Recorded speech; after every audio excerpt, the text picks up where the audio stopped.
When you have been operating out of your masculine energy for so long, it could feel very uncomfortable and almost wrong when you want to start transitioning into your feminine energy. You want to start embracing that softer side of you, but something keeps holding you back. In today's video, I'm going to be teaching you how to let go of any guilt or shame that you're holding on to and teach you how to fully embrace your feminine energy. Let's get into it.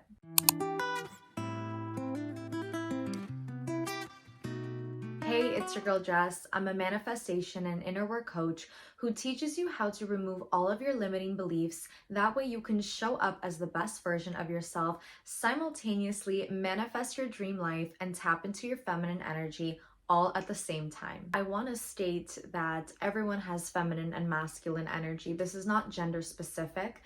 Energy is energy, okay? So there's different attributes and traits for each of the energies. So where feminine energy is more about receiving and leaning back, your masculine energy is more of the goer, the doer, the pursuer.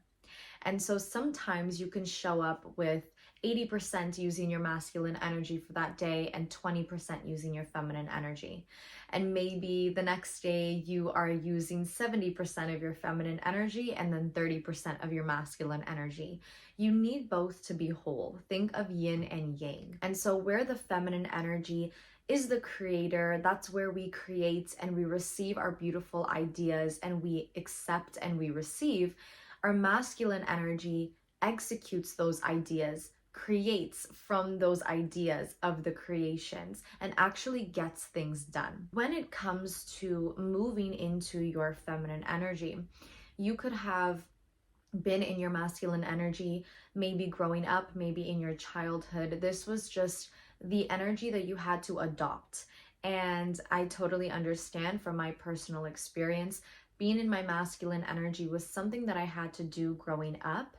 And it really affected me as I got older. It was really harder for me to start transitioning and embodying my feminine energy. Now, I wouldn't trade anything for the world. I love the independence that I was taught.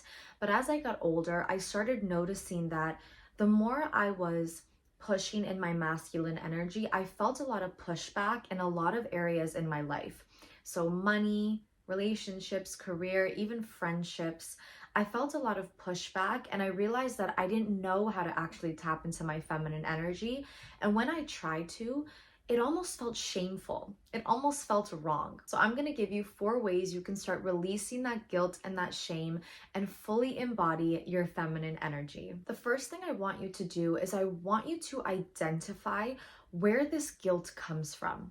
So there's a lot of different ways we can actually do this, and I'll walk you through each different way that I did this. Number 1 was when I was in the moment of, for example, needing a nap. I needed to take a break during the day. Now, my masculine energy was so hyper-focused on getting things done that I almost felt guilty for relaxing. And so in that moment where I knew my body needed to rest, I would feel in my body where I was feeling that guilt or that shame, or maybe even anxiety, because this is a new feeling. So I want you to ask yourself in that moment, where do I feel this guilt? Where do I feel that anxiety? Do I feel it in my chest? Do I feel it in my stomach? Maybe my back is hurting. Maybe my head's hurting. Where do I feel this anxiety and this guilt and this shame? Now, our bodies are huge indicators of where we need to find alignment, okay? So if you are really interested in learning about your chakras, when you feel an area in your body that doesn't feel right, it's your body trying to tell you something. Your body will show you what needs to be healed in physical areas of your body, even though it's the emotions that are imbalanced, okay? So I first want you to ask yourself where you feel it in your body. That's going to be a great indicator of what you need to focus on. Maybe it's your heart chakra, maybe it's your sacral chakra, maybe it's your solar plexus.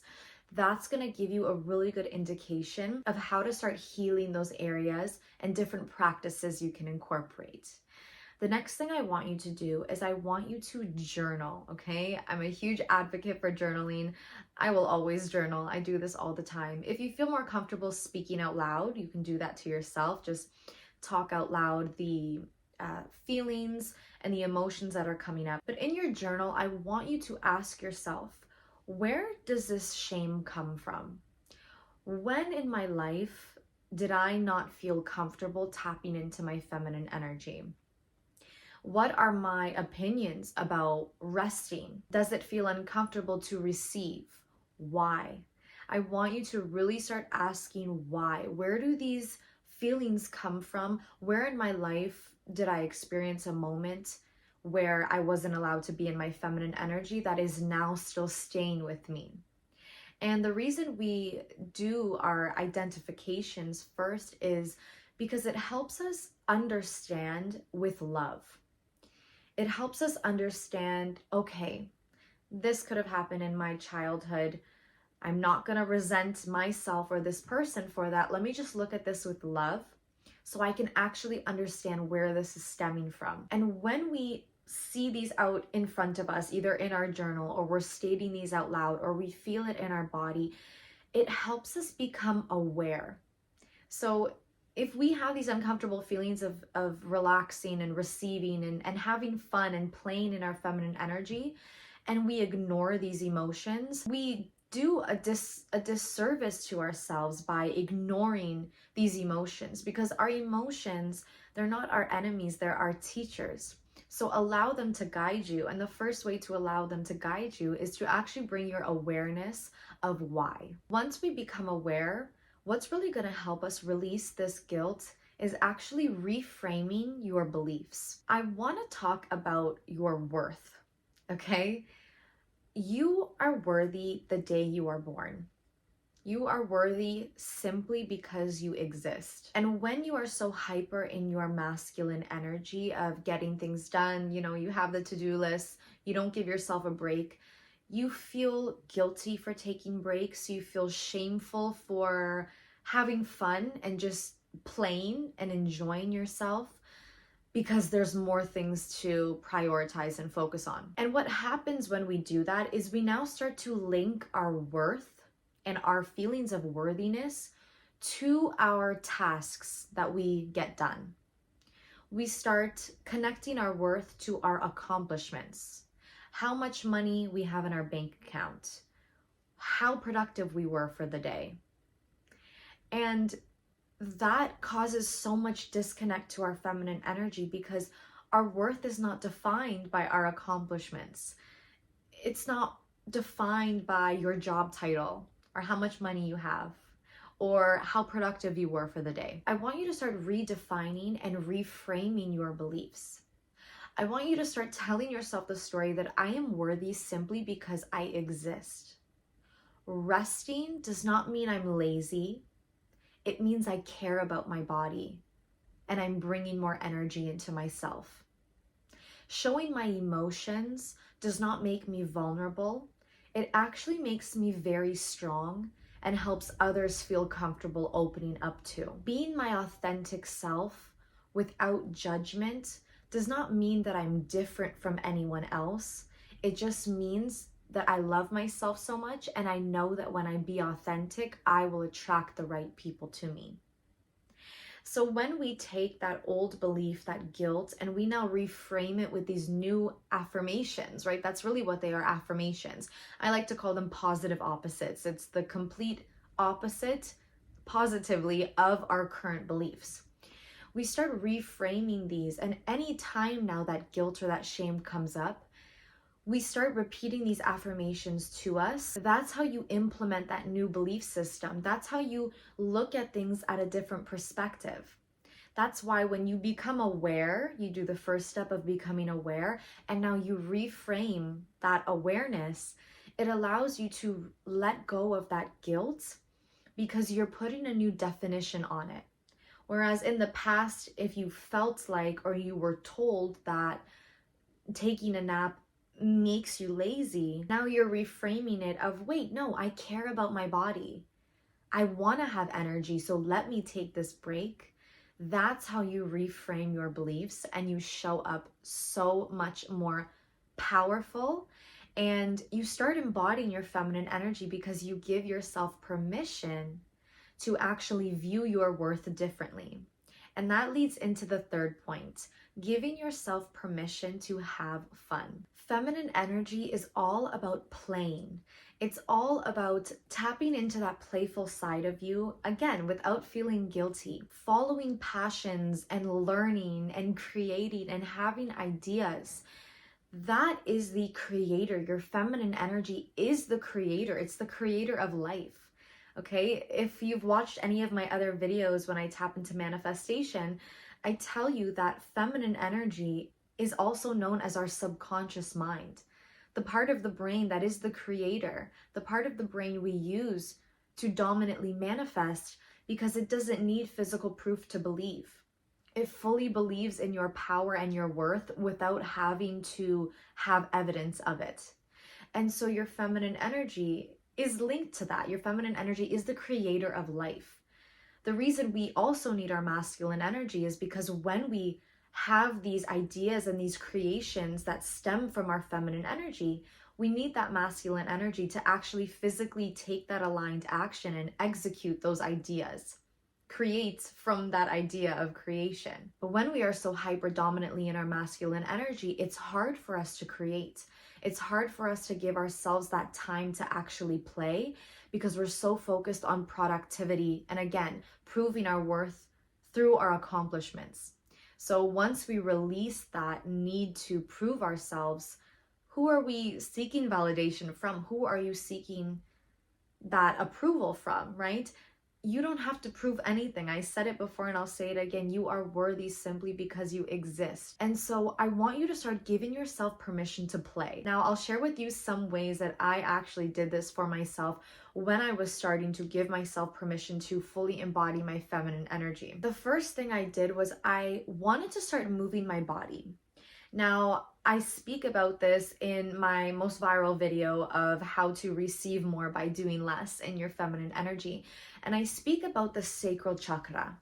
This sacral chakra is located right underneath the belly button. It's in your hip area and your reproductive system area. When our bodies hold trauma, especially for women, a lot of the times we hold this trauma in our hips because this is the area that we bear children. Regardless if you've had children or not, this is where our reproductive system is. We need to balance this area in order to connect to our confidence, connect to our sensuality, and connect to our creativity. When I learned this, I started implementing movement into my daily routine.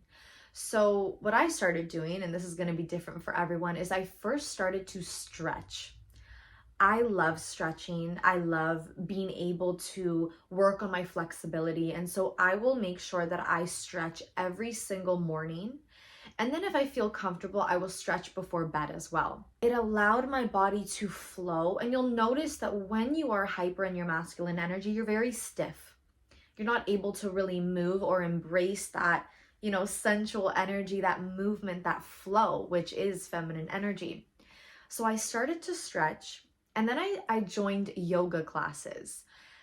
In the first week, I became so much more lighter. I want to use the word lighter.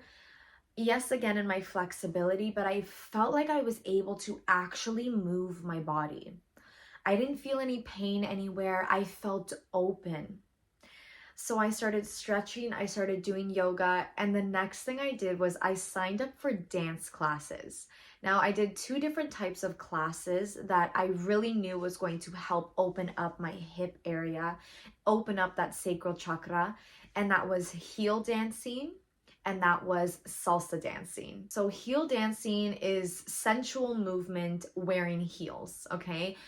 You can do this to R&B music, slow Afrobeat music, any instrumental. This dance makes you feel so sensual. I recommend this to anyone.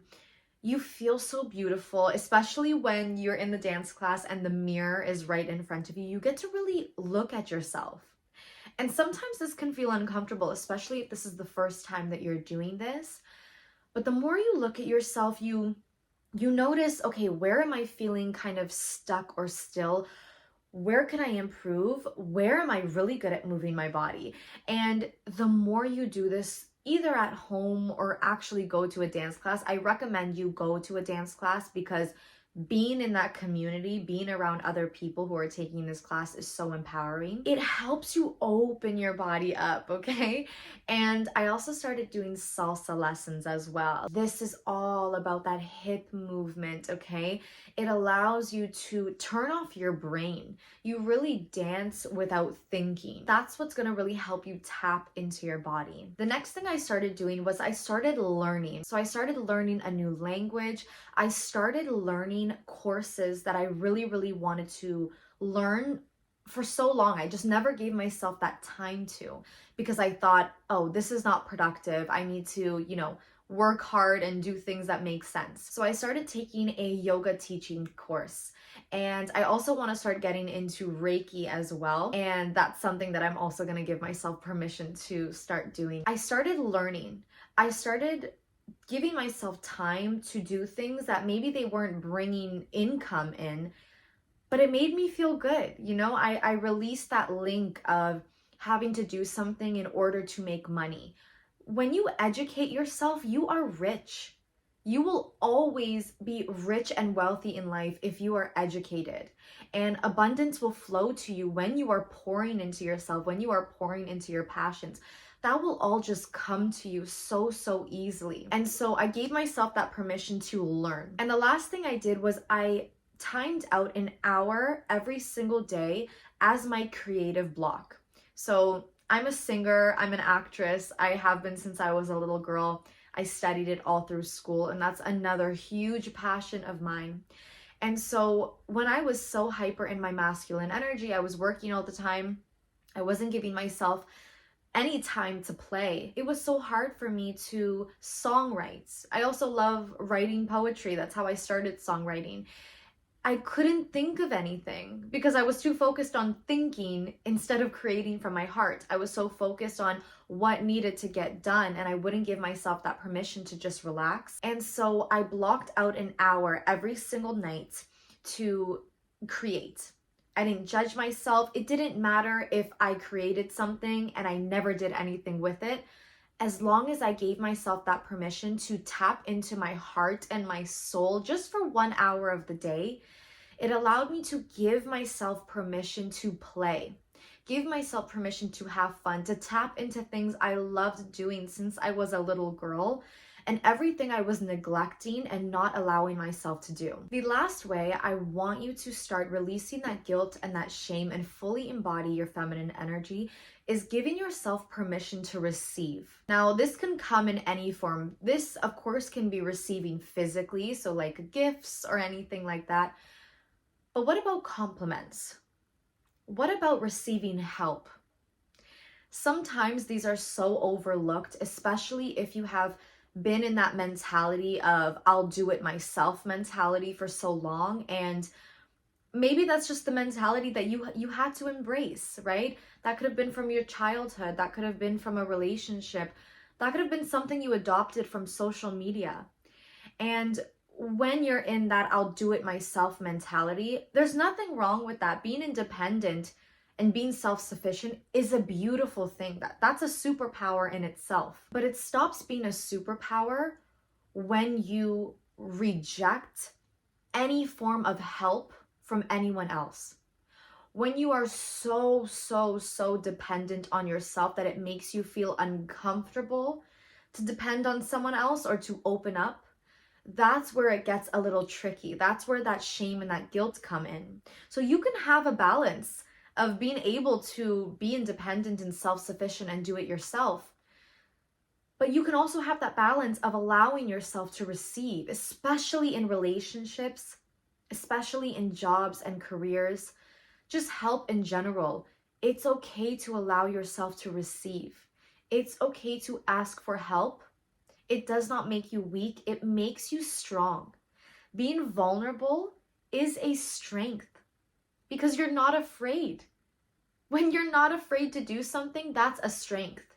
So when you're not afraid to be vulnerable, That's you being strong. So give yourself permission to receive.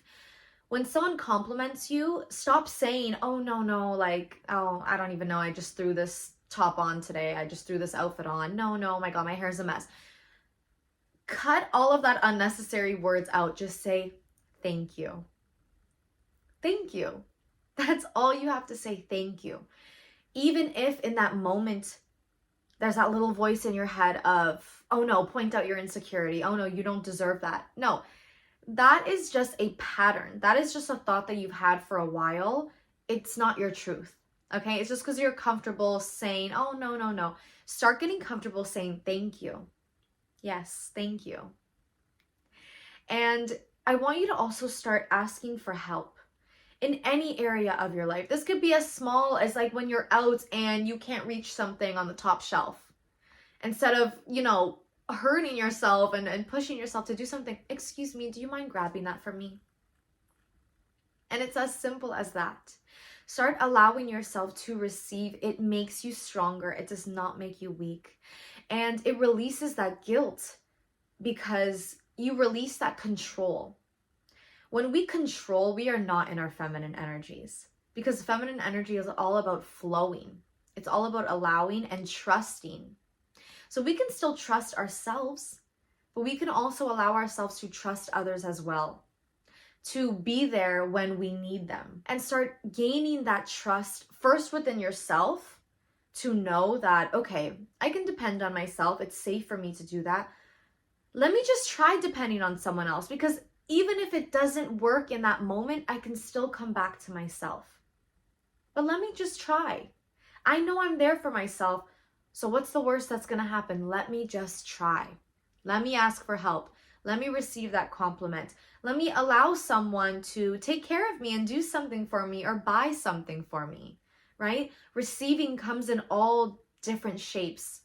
And when you give yourself permission to receive, you give yourself permission to let go of guilt and let go of that I'll do it myself mindset. And that is a strength in itself. Thank you so much for watching. I hope this video really helps you learn how to embody your feminine energy and release that guilt that you may have been holding on to. If you want to dive even deeper, make sure you are following the Mindset with Jess podcast. This is where I just dive even deeper into conversation with you on all different topics of manifestation, inner work, and feminine energy. And my coaching spots are now available. If you believe that transformational inner work is for you, you can now book a free 15-minute consultation call with me to see if one-on-one coaching is for you. Make sure you comment on this video and like it. And if you haven't subscribed yet, you are definitely missing out. I'll see you in the next one.